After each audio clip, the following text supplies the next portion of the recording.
My name is Marin Holloway. I'm 38 years old. And the call that broke open 38 years of my life came through during my daughter's first piano recital. Junie was 7. She was wearing a pale yellow dress with a small water stain on the hem from where she'd spilled apple juice that morning and refused to change. She walked across the stage on legs too thin for her frame, sat down at a piano that was too big for her, and put her hands on the keys exactly the way her teacher had shown her. And while she did that, my phone vibrated in my palm. I looked down. The number was a bank's. I almost let it go. Then, something in my chest tightened. The way it tightens when a beam shifts in a building, it shouldn't be shifting in. And I stepped out into the hallway with the phone pressed to my ear. The man on the other end said my name. He said his name. He said the words loan and default and $180,000 in the same sentence. And what happened next, my family didn't expect. Because the brother who forged my name on that loan, the brother I had spent 34 protecting, defending, covering for, had no idea what I'd built while he was busy taking from me. If you've ever discovered that the person you trusted most was the person costing you everything, this story is for you. I'm Marin. This is Hidden Family Revenge. Subscribe if you've ever loved someone who didn't deserve it, and keep listening, because what I did next surprised even me. There's a memory I want to give you first, because I owe my brother that much. When Rhett was 10 years old, he ran a fever of 103 degrees in the middle of a Saturday night. Our mother was at a church retreat. Our father had taken a double shift at the plant. I was 14. I sat on the bathroom floor with him for 3 hours while he shivered into a green towel that smelled like our grandmother's laundry soap. I held a wet washcloth to his forehead. I read him pages from a National Geographic about coral reefs because he liked the colors. And at some point near 2 a.m, he looked up at me with eyes that were too bright and said, in a small voice, "You're the only one who shows up." He fell asleep against the side of the tub. I covered him with a blanket and sat next to him until the sun came up. For 9 years after that, he called me on my birthday before he called anyone else. He'd say, "It's your day. Don't let them ruin it." That's the brother I'm telling you about. I need you to know he existed before I tell you what he became. Because if I let you believe he was always a villain, I'm lying to you. And I promised myself when I started telling this story I wouldn't lie. I'm a structural engineer. I work on commercial buildings. My job, when you strip it down to the truth of it, is to know what holds and what gives way. I can look at a beam and tell you how much weight it can carry before it starts to fail. I can look at a wall and tell you which one is decorative and which one is keeping the second floor from coming down on top of you. People think engineering is about numbers. It's not. It's about honesty. A measurement doesn't care how you feel about it. A load doesn't care that you love the people standing on it. The building will tell you the truth, or the building will fall down. Those are the two options. I should have applied that to my family a long time before I did. I have a husband named Theo. He's a high school history teacher. He has the patience of a man who has explained the Treaty of Versailles to 9th graders for 12 years. He is the steadiest person I have ever met. When I met him, I remember thinking, this man does not flinch. I had spent my whole life flinching. I married him 8 years ago in a small ceremony in a community garden in Ashford, Ohio. And my brother stood up at the reception and told a story about how I used to do his math homework. And everyone laughed, and I laughed too, because at the time I thought it was love. We have one daughter, Junie. She's 7. She has my husband's calm and my own stubbornness and a habit of asking questions adults don't know how to answer. She had been practicing one piece on the piano for 3 months, Claire de Lune. Her teacher, Mrs. Pell, had warned us that it might be too ambitious for a first recital. Junie had looked at Mrs. Pell with the steady, patient expression of a child who has already decided and said, "I'd like to try anyway." That was the dress. That was the recital. That was the night. Now I have to tell you about the money. When I was 21, I co-signed Rhett's first car loan. It was a used Honda. He swore he'd handle the payments. He didn't. The loan went into collections. I paid it off over 14 months on a junior engineer's salary, eating cereal for dinner 3 nights a week.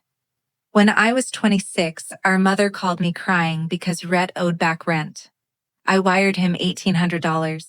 He told me he'd pay me back by Christmas. He didn't. When I was 30, Rhett started his contracting business. He asked me for a loan of $12,000 to buy equipment. I gave it to him. I never saw it again.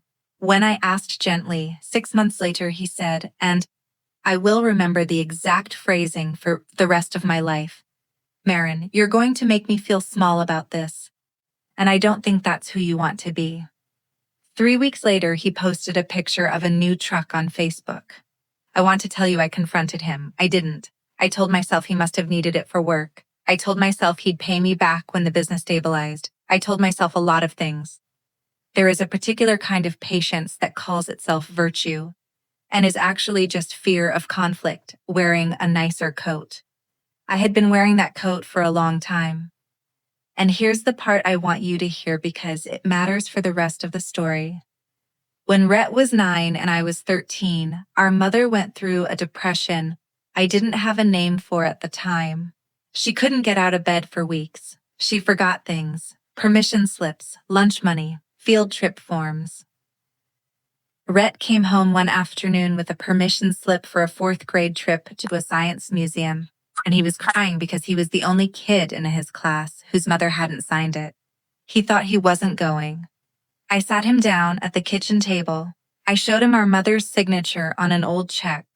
I showed him how to hold the pen at the same angle.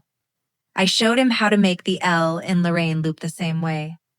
And he signed it himself, and he went on the trip, and he came back with a plastic dinosaur and a smile that lasted 3 days.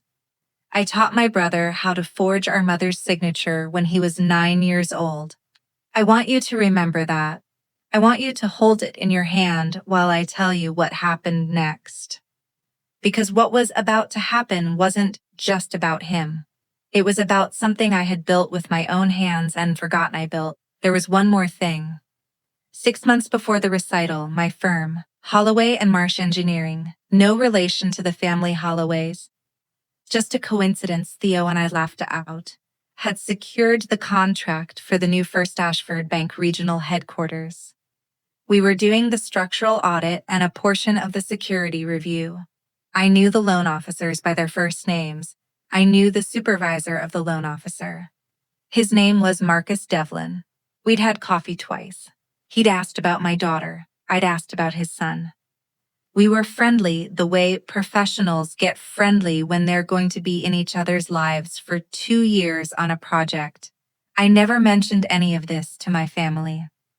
I never mentioned any of my work, really, because in 38 years, no one had ever asked. It was a Saturday, 2:45 in the afternoon. The auditorium smelled like dust and old velvet curtains and the lemon furniture polish someone had used on the wooden seats. Junie was the 4th student to perform. I had counted. Because counting things kept my hands from shaking, and my hands had been shaking since we arrived. Because Junie had asked me in the car if I thought she would be good, and I had said, "Yes, baby, you're going to be wonderful."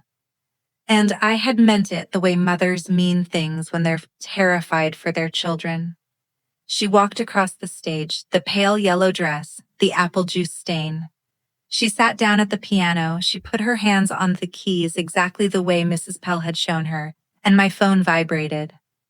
I looked down. The screen said First Ashford Bank. My first thought was that something had gone wrong with our mortgage. My second thought, which arrived half a second later, was that it was a Saturday afternoon and banks don't call on Saturday afternoons unless something is on fire. I stood up. I whispered to Theo. He nodded. I walked as quietly as I could, down the side aisle and out through the swinging doors into the hallway. The hallway smelled like floor wax. There was a water fountain that was running slightly, a thin trickle that wouldn't stop. I pressed the green button on my phone. "Mrs. Holloway," the voice said. "This is Marcus Devlin from First Ashford." I knew his voice. I knew his voice and he was using mine like he didn't. Marcus. Hi, is everything all right? There was a pause on the other end. The kind of pause that means a person is choosing words because the wrong word will make the situations worse than it already is. Marin, he said, and the shift to my first name was the first sign. I'm calling about your loan. The $180,000 business expansion loan you co-signed with your brother Rhett Holloway in September.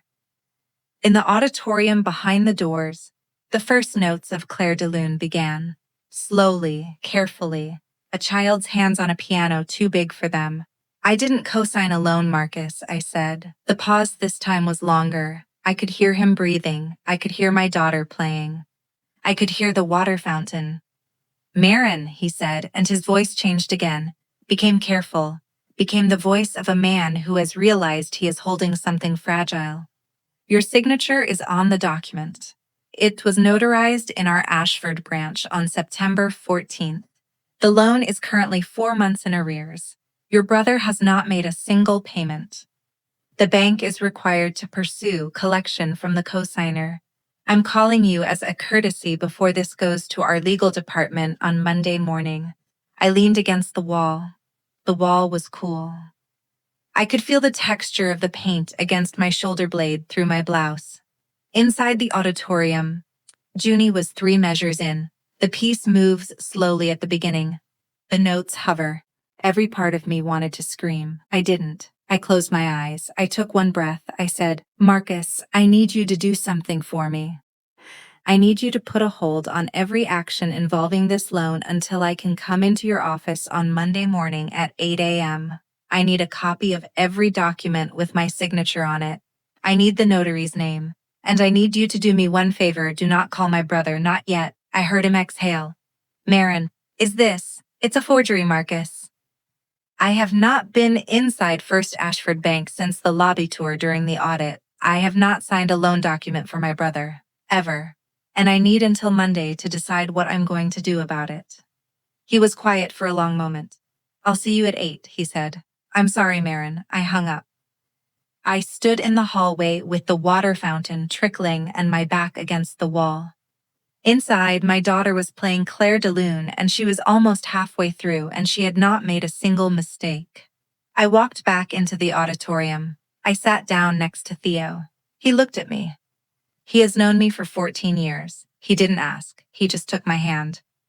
I watched the rest of my daughter's performance Manson through a film I cannot describe, except to say that I saw every note and heard none of them. When she finished, she stood up and bowed the way Mrs. had shown her. She looked into the audience and found me. I smiled at her. I smiled at her so hard my face hurt. In the car on the way home, she said, Mama, was I good? I said, You were perfect, baby. You were the most perfect thing I have ever heard. I meant it. That night, after she was asleep, I sat at our kitchen table and I did what engineers do when a building is showing stress. I started counting load points. I started writing things down. I made a list of every dollar I had given my brother across 17 years. The number, when I added it up just before 3 in the morning, was $43,200. That was before the loan. The loan was $180,000 more. I sat at the table and stared at the number and realized I had been keeping the books on this my whole life without ever calling it what it was. It was theft. It had always been theft. I had just been calling it love. The first thing I did was call Ida Voss. Ida had been our family attorney for 20 years. She had drawn up my father's will. She had handled the small estate when our grandmother died. She was 66 years old, ran a one-woman firm out of a converted Victorian on 5th Street, and had the dry, sparse manner of a woman who had heard every story humans can tell, and found most of them tiresome. I called her at 7:30 on Sunday morning. She answered on the second ring. Ida, it's Marin. I need to come see you today. It's an emergency. Office, 11. Bring coffee. That was the whole conversation. I sat across from her at 11 sharp with 2 cups of coffee and a manila folder that contained everything I had been able to assemble overnight, the list of past loans, the bank's phone records, screenshots of texts going back 4 years. I told her about the call. I told her the number. I told her about the recital. Ida listened without speaking. She drank her coffee. She made a note exactly once. When I was finished, she looked at me over the top of her glasses and said, "What do you want to do?" I had not expected that question. I had expected her to tell me what to do. I had expected a lecture. I had expected outrage. I got a question. "I don't know," I said. She nodded. "Take your time. Because the choice you make in this next 72 hours is going to decide how the rest of your life looks. So let's not rush." She let me sit there. She let the silence be silent. Then she said, "Three things, Ms. Marin. You can press charges. Federal forgery. He'll do time. 3 to 7 years, probably 4. You can let the bank handle it civilly and refuse to honor the loan, which means they sue him, take his business and his house, but he doesn't go to prison. Or you can do what most people in your position do, which is honor the loan, pay the $180,000 and watch your brother do it again in 3 years to someone else." She paused. "I'm not telling you which one to pick. I'm telling you those are the choices." I asked her if there was a fourth option. She looked at me for a long moment. "There usually is," she said. "But you'll have to find it yourself." I drove home with her words in my head. I drove past the elementary school where Junie went. I drove past the diner where Rhett and I used to eat breakfast on Sunday mornings when we were teenagers, after our father started working weekends. I drove past the church where our mother had spent every Saturday of my childhood. And I thought about my brother. Not the brother on the loan documents, the brother on the bathroom floor. That night, I did something I had been avoiding. I went through old emails. I went back 4 years. I searched for any document that had been signed electronically in our family's name. And what I found broke something in me that I had not known was still whole. There were 2 other documents. A credit line from a different bank opened 18 months earlier. $45,000. Signed Marin Holloway. Notarized at a UPS store. A lease guarantee on a commercial property. $6,800 a month. Signed Marin Holloway. 2 years old. The loan at First Ashford was not the first time. It was the third. And the only reason I had not known about the other 2 was that he had been paying them. Barely. Just enough to keep the collections calls from reaching me. Until the First Ashford loan was too big to manage on its own. I sat on the floor of my home office, in the dark, with my laptop open. I cried for a while, not loud, quietly. The way you cry when you've already realized that crying is not going to fix anything, but your body needs to do it anyway. When I was done, I closed the laptop. I went into Junie's room. She was asleep with one foot sticking out from under the blanket the way she always slept. I pulled the blanket back over her foot. I sat on the floor next to her bed for a long time. I thought about the day I taught Rhett to sign our mother's name. I thought about how proud I had been of myself for being clever. I thought about how, somewhere along the line, I had taught him the most dangerous lesson he ever learned, which was that he could sign things he had no right to sign, and people would let him, because the people who loved him would always rather absorb the cost than make him face it. I had been the load-bearing wall of a house that was never mine to hold up, and the house had been getting heavier every year, and I had been telling myself it was fine because I was strong enough to take it. Until it wasn't fine, until I wasn't. I called my father on Monday evening. It was after my meeting at the bank. I had not told him about the meeting. I had not told him anything yet. I just called. My father is 73. He worked at the same parts plant in Ashford for 41 years. He retired with a small pension and a bad knee and a quiet, watchful sadness that I have always understood as the cost of a marriage that asked him to disappear into himself for 4 decades. His name is Warren. He answers the phone the same way he has always answered the phone, which is by saying his last name, Holloway, like he is still at the plant. "Dad, it's me, Marin. You okay?" I was not okay.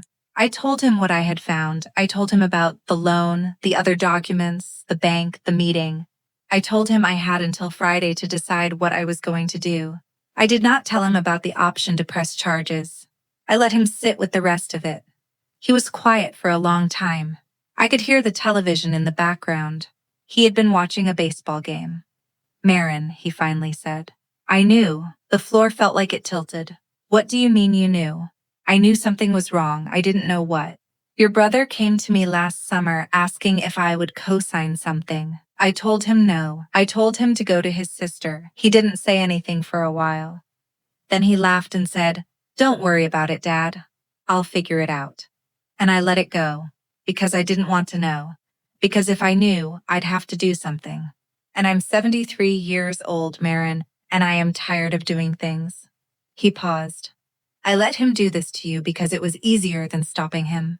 And I am asking you to forgive me, and I know you shouldn't." I closed my eyes. I held the phone against my forehead for a second. I had been ready for almost any reaction. I had not been ready for honesty. "Dad," I said, "I'm not going to forgive you tonight. But I'm not going to hate you for it, either. I just need you to do something for me. Anything. Whatever happens this week, do not tell your wife. Do not tell anyone, especially not Rhett, especially not Mom. I need a week." "Can you give me a week?" "I can give you whatever you need," he said. "I should have given it to you years ago." I hung up. I sat in my office. Theo came in. He didn't say anything.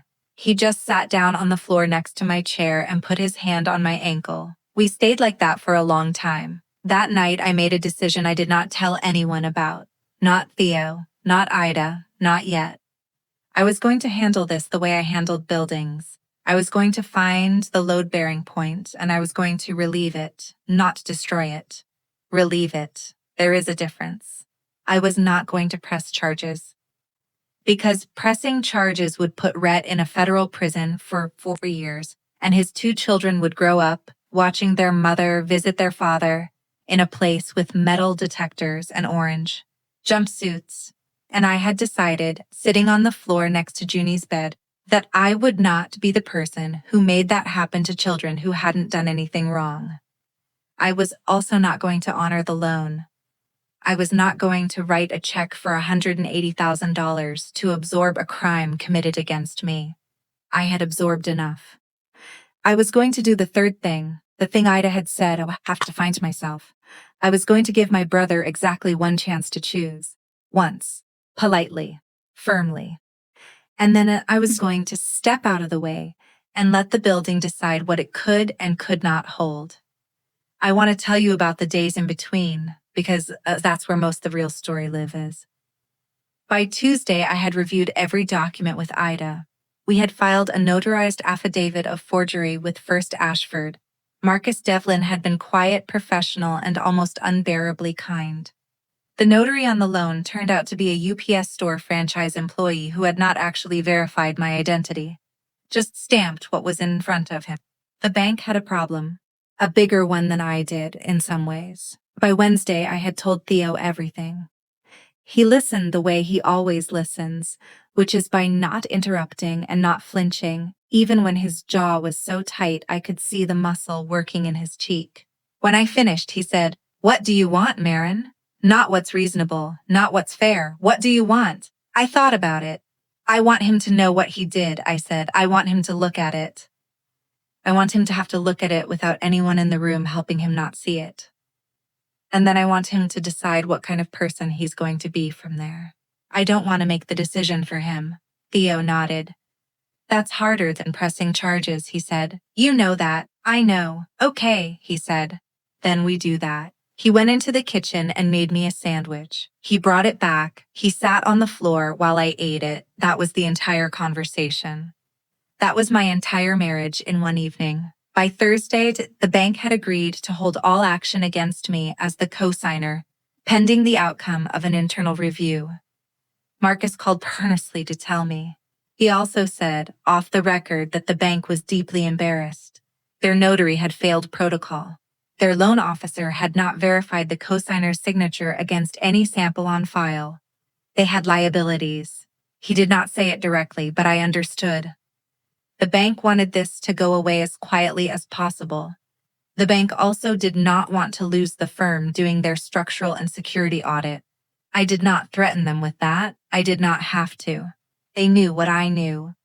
By Thursday evening, Rhett still had not called me, which meant he didn't know yet that the bank was looking into it, which meant I had until Friday morning before someone else made the choice for me. I had not slept more than 3 hours a night all week. At 2 a.m. on Friday, I sat at my kitchen table with my laptop open. I drafted an email to First Ashford Bank. The email said that I had decided upon reflection to honor the loan in order to preserve my family relationships. I read it 3 times. I moved my finger over the trackpad to the send button. I held it there. Down the hallway, Junie coughed in her sleep. Just once, a small thick cough from the back of her throat, nothing serious. The kind of cough children make in winter when the heat runs too long. It was the smallest possible sound. I closed the laptop without sending the email. I sat at the table until the sun came up. I did not draft another version, I just sat there. At some point near 5:30, the clarity arrived. It did not arrive like anger. Anger would come later, in waves, in the middle of meetings I could not focus on. The clarity that arrived at 5:30 arrived like a door that had been stuck for years, finally clicking open. I was not going to honor the loan because honoring it would mean teaching my daughter, by example, that love was the same as absorbing other people's choices. And I had spent the entire week thinking about who I wanted Junie to be. And I had decided I wanted her to be the kind of woman who could love people and still tell them no. I had not been that woman. I was going to be her now. I asked Rhett to meet me on Friday at 4 p.m. I did not tell him why. I told him to come to my office. He had never been to my office before in his life. He showed up at 4:06. He was wearing the work shirt he wore on job sites, with the collar slightly crooked, and he had the look of a man who has been chewing on a question he could not quite swallow. He sat down in the chair across from my desk. He looked around. He whistled, low and impressed, at the framed prints on the wall. "I didn't know you had a corner office," he said. "I know you didn't," I said. He smiled. The charming smile, the smile I had grown up watching him deploy on every adult who could give him something he wanted. "What's going on, sis?" I slid the folder across the desk. I had it ready. 3 documents. The First Ashford loan, the $45,000 credit line, the lease guarantee. All 3 with my forged signature. I watched him look at it. He did not pretend. That was the strange part. He didn't reach for a story. He didn't perform shock. He looked at the documents for a long moment, and then he looked up at me. And his face was different from any face I had ever seen on him in 34 years. He looked exhausted. He looked the way he looked on the bathroom floor when he was 10.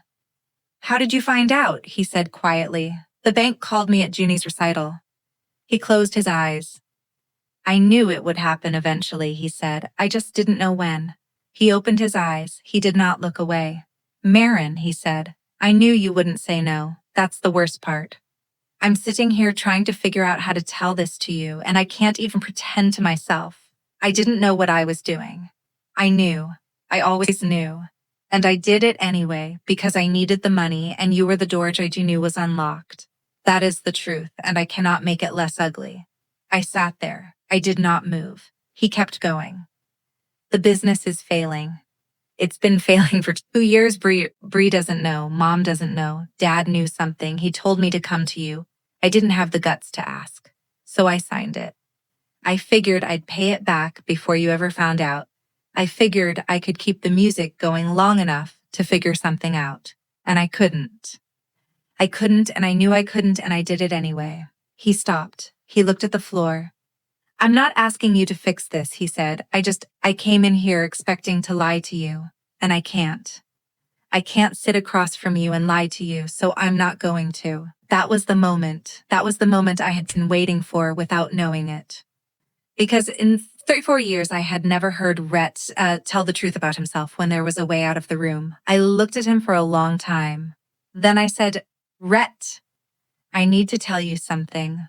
And I need you to listen to it without interrupting me, because I have rehearsed it in my head all night, and if you interrupt me, I'm going to lose my way through it." He nodded. "I am not going to press charges. I want you to know that first. Your children are not going to watch their father go to prison because of me. That is a gift I am giving Junie and Bree's kids and you, in that order. You do not deserve it. I am giving it to you anyway. He started to speak. I held up a hand. I am also not going to pay the loan. I am not going to honor any of these documents. I have already filed an affidavit of forgery. The bank is going to come after you. They are going to take the business. They are going to take whatever assets are in your name. Bree is going to find out tomorrow morning because I'm calling her tonight. And I'm calling her because she deserves to hear it from someone who loves her, and that someone is not going to be you. His face was wet. He was not making a sound. He was just sitting there with tears on his face. There is one more thing, I said. I am the lead structural and security consultant on the new First Ashford headquarters. I have been for 2 years. Marcus Devlin and I have had coffee twice. I did not know your loan was at First Ashford until they called my phone on Saturday. But I want you to understand the institution you stole from is an institution that knows me. That is not a threat. That is just the shape of the world you walked into. You did not know who I was. You never asked. And so the world where I was the one with the relationships and you were the one with the forged paper, I did not engineer that. You did. He nodded. He was not arguing. The last thing, I said, I love you. I have loved you since you were 10 years old, shivering on the bathroom floor. That has never stopped and it will not stop. But I am done being the door you walk through when you need something. The door is locked. It is locked because I locked it. And I locked it because I have a daughter who is watching me. And I want her to know that you can love someone and still say no to them. That is the lesson I never learned. I am learning it now. I am sorry I did not learn it sooner, because if I had, you might have learned it too. He sat there for a long time. Then he said, "You're the only one who shows up." It was the line from the bathroom floor. He said it the same way he'd said it then. Small, quiet, a child's voice in an adult's body. I looked at him. I showed up for you for 34 years, Rhett, I said. I am showing up now too. This is what showing up looks like. I just don't think you've ever seen it before. He stood up. He nodded once. He left the office. I sat at my desk and shook for 40 minutes before I could drive home. I called Bree that night. I will not tell you everything she said. Some of it is hers, not mine. I will tell you that she did not yell at me. I will tell you she said thank you 4 times in the same conversation. I will tell you that she had known something was wrong for months and had been afraid to look. I will tell you that she is staying with her sister now while she figures out what to do, and that her 2 children, Rhett's 2 children, my niece and nephew, who are 5 and 3, are spending every Sunday afternoon at my house playing with Junie in the backyard, which is more time than Rhett ever spent with them in the last year of his life with them. The bank moved through the legal process over the following 4 months. Rhett lost the business. He lost the truck. He lost the house. He moved into a 1-bedroom apartment 2 miles from the elementary school his children attend. He works as a foreman now for a contractor he used to compete against. He makes enough to pay child support and his own rent and nothing else. We do not speak. Not because I have forbidden it, because he has not called. I think he is ashamed. I think someday he will call. I do not know what I will say when he does. I think about it sometimes. My mother called me 11 days after the meeting at my office. She had heard. She had heard from my father because my father, for the first time in 51 years of marriage, had told her something I asked him to tell her. She called me at 7 in the evening on a Tuesday. The first words out of her mouth were, "I'm sure he didn't mean for it to get this far." I waited. "He's been under so much pressure," she said, "and you know how he is with money. He's always been bad with money. And now Bree is gone and the children are without their father." "Mom," I said. "Stop." She stopped. "He forged my signature on 3 documents," I said. 3. Not 1. The total exposure was $225,000. He did this on purpose. He did it knowing it was a crime. He did it knowing I would absorb it. And the only reason his children are not currently watching their father in a federal prison jumpsuit is because I chose not to press charges. So you do not get to call me and tell me he didn't mean for it to get this far. He meant exactly this. He meant every step of this. He just did not mean for me to find out. She did not have a response for that. I love you, Mom, I said. I am not going to stop being your daughter. But I am not going to let you tell me a story about your son that is a story you made up to be able to live with him. He did what he did. You can love him and know what he did at the same time. Those are not opposites. That is just adulthood, she cried. I let her cry. When she was done, she said, I don't know how to do that. I know, I said. I didn't either. I am learning. She called me again the next Tuesday. She has called every Tuesday since. We don't talk about Rhett. We talk about Junie and about her garden and about the recipes my grandmother used to make. It is not what I wanted from her my whole life. It is something. I am letting it be something. There is one more thing I want to tell you, because if I don't tell you this part, I haven't told you the truth. 6 months after that Friday in my office, my father had a small stroke. He recovered. He is fine. He uses a cane now and he gets tired in the afternoons and he comes to my house for Sunday dinner every week. He has never once asked me to forgive Rhett. He has twice asked me to forgive him. I have both times told him the truth, which is that I am working on it, and that working on it is not the same as being done with it, and that he should be okay with that because I am. My mother comes sometimes.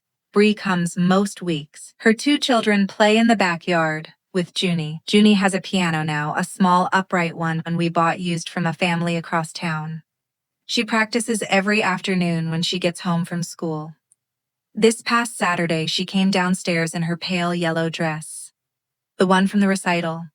She had outgrown it. The hem was higher on her knees than it should have been. She had picked it out by accident from the back of her closet. She did not know what day it was because to her it was not any day in particular. It was the day I signed the final settlement papers with the bank. She sat down at the piano in the living room. She did not announce anything. She just started playing Claire de Lune, all the way through. She did not make a single mistake. She had been working on a different piece for her recital next spring, but she still remembered this one. She still played it. I stood in the doorway with the settlement papers in my hand and listened to my daughter play. And I thought about all the things I had been carrying for 34 years that I did not need to carry anymore.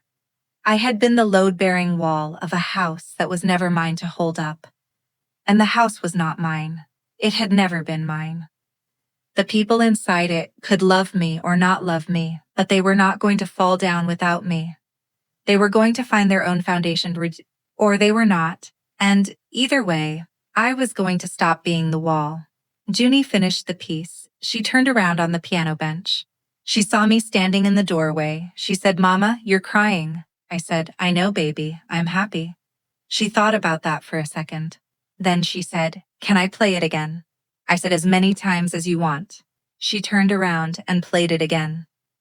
If you have ever loved someone who has cost you everything, and if you have ever stayed too long because you confused exhaustion for loyalty, I want to tell you something that I learned the hard way, which is the only way most of us learn anything that matters.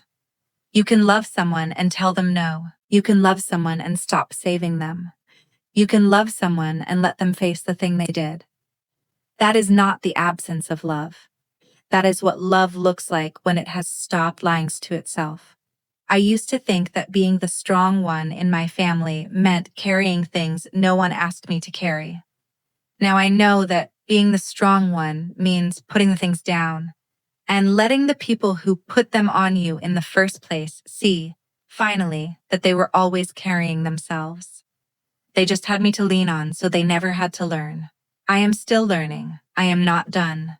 But my daughter is 7 and she plays the piano in a yellow dress, and she is going to grow up in a house where her mother said no when no was the right answer. And that is the only inheritance I care about. So I want to ask you something. And I am asking it because I genuinely still wonder if I made the right call.